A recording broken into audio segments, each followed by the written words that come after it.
Hello, गुंडे साहेब नमस्कार आहे. काय लावलंय हो इकडे रोजच्या रोज काय लावलंय रोडवर? अरे लोक परेशान होऊन चालले तर लोक इथं.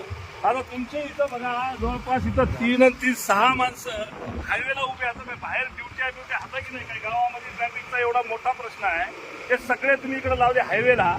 रोजच्या रोज लाखो रुपयाचं तुम्ही इथं ते लोकांपासून हे घ्यायला लागले. एक दिवस ठीक आहे, 2 दिवस ठीक आहे,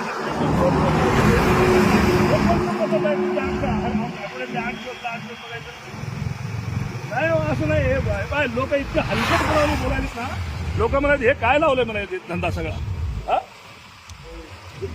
असं नाही हो, हे बंद करा बरं, बिलकुल बंद करा. उद्यापासून नाही दिसले पाहिजे तुम्हाला. काय मला सांगा, तुमच्या इकडे काय उमरखेडमध्ये काय सोनं चोरायला यायचे लोक? काय कशासाठी आहे मोहीम मला काय लक्षातच येईना. नाही बिलकुल बंद करून टाका साहेब. उद्यापासून तुमच्याकडे वाहनं नाही दिसले पाहिजे मला बरं का. लय परेशान व्हायला लागलेत लोक. महाराष्ट्रात कुठं नाही, आपल्याच इथं आहे.